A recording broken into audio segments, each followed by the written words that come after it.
Hello everyone, welcome in Brain Booster channel. Today we will discuss about the Lamb poem which is a part of Black's Songs of Innocence. इसमें हम देख लेते हैं कि हम क्या-क्या चीज़ें कवर करने वाले हैं. तो first introduction to the author, introduction to the poem, summary of the poem, structure and form, explanation of poem, key themes, symbolism, tone and language, literary devices, comparison to the tiger and last में हम conclusion देखेंगे. तो video start करते हैं. Introduction to the author. William Blake was born on 1757 and he was an English poet, painter and printmaker. He is known for his unique artistic style and visionary poetry. अपनी artistic style मतलब language style की वजह से और imagination in जो poetry में वो use करते थे उसकी वजह से जाने जाते थे. विलियम ब्लैक अपनी पोम में जो मोस्टली थीम एक्सप्लोर करते थे वो innocence, experience and connection between humans and the divine है. उनकी जो मोस्ट फेमस वर्क्स हैं वो सॉन्ग्स ऑफ इनोसेंस हैं एंड सॉन्ग्स ऑफ एक्सपीरियंस हैं. Where he contrasts pure childlike innocence with the harsh realities of life. Songs of Innocence के अंदर जो पोम्स में थीम्स के ऊपर फोकस किया है वो चाइल्डहुड है, प्योर है, ब्यूटी है, नेचर है. और सॉन्ग्स ऑफ एक्सपीरियंस में उन्होंने हार्श रियलिटीज ऑफ लाइफ दिखाई हैं. Now come to the next slide. Introduction to the poem. The Lamb is part of Black's Songs of Innocence. इसकी जो थीम पे फोकस किया है किस पे, innocence of childhood and natural world पे फोकस किया है. 1789 में इन्होंने ये पोएम लिखी थी और ये इनकी मोस्ट फेमस पोएम है. It represents the ideal of innocence, purity and simplicity. The poem is often interpreted as a Christian allegory. Christian allegory को ये इंटरप्रेट करती है क्योंकि जो लैम्ब है वो सिंबलाइज किया गया है जेजस क्रिस्ट में, क्रिश्चियनिटी में, जो कि द लैम्ब ऑफ गॉड कहलाए जाते थे. बाइबल में इनका रेफरेंस मिलता है. समरी क्या है? The speaker child ask the lamb who made it and then answer by talking about God's creation. जो स्पीकर है, जो चाइल्ड है, वो लैम्ब से पूछता है कि आपको किसने बनाया, आपको लाइफ किसने दी है, और आगे चल के वो खुद ही उसका जवाब देता है कि लैम्ब को किसने, गॉड ने क्रिएट किया है. इमेजरी जो उन्होंने यूज़ की है, लैम्प्स ऑफ वूल, जो वूल के बारे में उन्होंने बात की है वो, और जेंटल वॉइस, ये क्या है, इमेजिनेशन शो करते हैं. The lamb is a symbol of innocence and purity, ये इसका मैसेज है. स्ट्रक्चर एंड फॉर्म देख लेते हैं. The poem has two stanzas, दो स्टांजास हैं और 10 लाइन्स के स्टांजास हैं. Rhyming scheme A A B B है और creating a musical and rhythmic feel. ये क्या musical and rhythmic feel show कराती है. इसके साथ साथ मैं आपको बताती चलूँ, the lamb is one of the greatest lyrics in the English literature. ये विलियम ब्लेक की एक लैरिकल पोइम है. इसकी जो फॉर्म है, written in a simple simple language है, इजी वर्ड्स हैं और चाइल्ड लाइक टोन यूज़ की गई है. फर्स्ट स्टांजा, जैसे कि स्पीकर जो चाइल्ड है, मैंने आपको बताया, वो सीरीज ऑफ क्वेश्चन, बहुत सारे क्वेश्चंस लैम्ब से पूछता है. हु मेड दी, आपको किसने बनाया है, आपको लाइफ किसने दी है, और आपको जो खाना है वो कौन प्रोवाइड करता है, और ये जो आपकी जेंटल नेचर है, जेंटल वॉइस है, आपकी वूल है आपकी बॉडी को कवर करने के लिए, और जो सॉफ्टनेस है वो किसने जो है आपको दी है. तो lamb represents innocence and simplicity much like a child. Lamb किससे रिप्रेजेंट कर रहा है? चाइल्ड से. हम अक्सर देखते हैं जो बच्चे हैं वो बड़ों से क्वेश्चंस करते हैं कि ये चीज़ क्या है, ये कैसे है, ये क्यों है, ये चीज़ क्या है. वो बच्चों को नहीं पता होता, वो इनोसेंट होते हैं, इसलिए वो क्वेश्चंस करते हैं.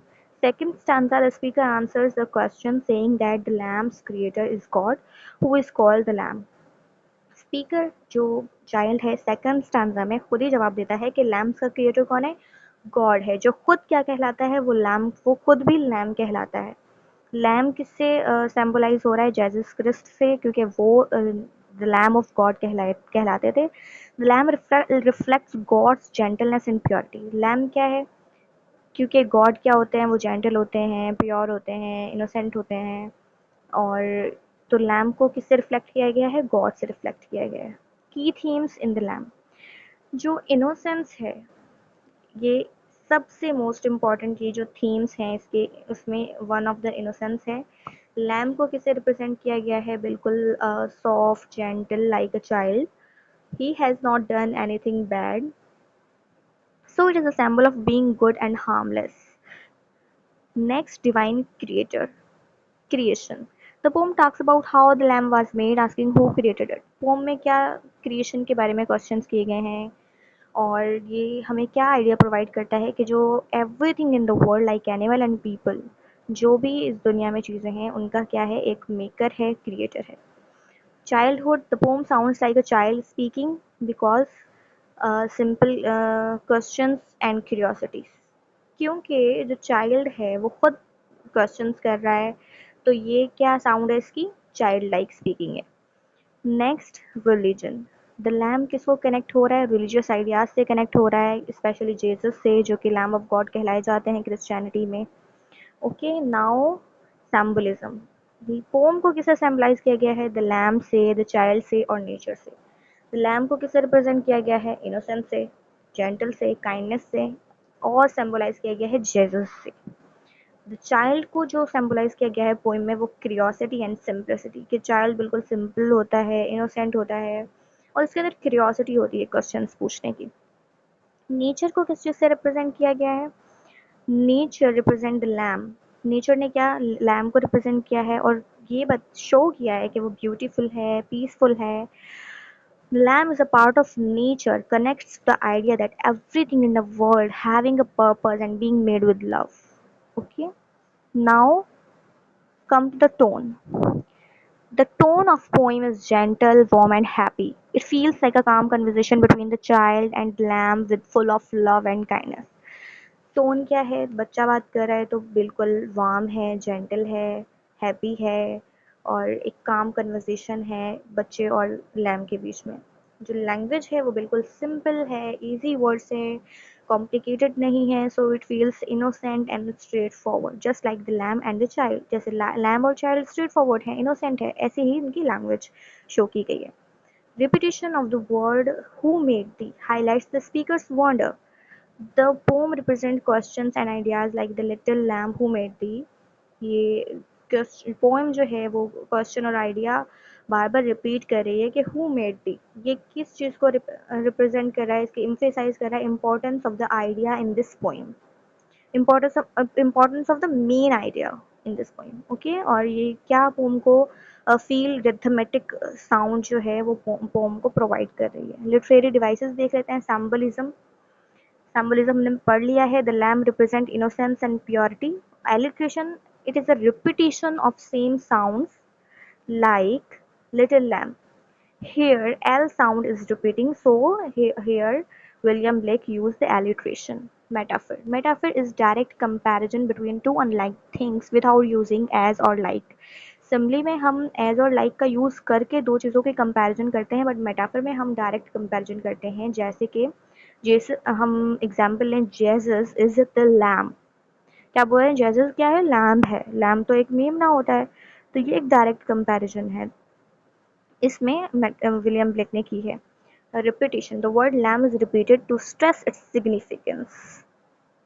Innocence versus experience. कंपैरिजन क्या किया गया है टाइगर के साथ इस पोइम को विलियम ब्लेक ने, कि जो डिवाइन है, जो क्रिएटर है, उसने इनोसेंट चीज़ों को भी बनाया है, ब्यूटीफुल चीज़ों को भी बनाया है, जेंटल चीज़ों को भी बनाया है, उसके साथ साथ उन्होंने डेंजरस और वाइल्ड चीज़ों को भी बनाया है.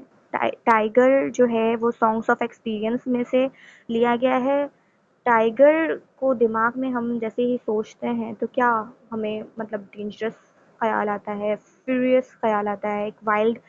तो ये बताया गया है कि जो डिवाइन है उसने दोनों चीज़ों को क्रिएट किया है. समरी. पोम बिल्कुल सिंपल है बट पावरफुल है, और जो कि थीम्स एक्सप्लोर कर रही है, इनोसेंस, क्रिएशन और स्पिरिचुअलिटी की.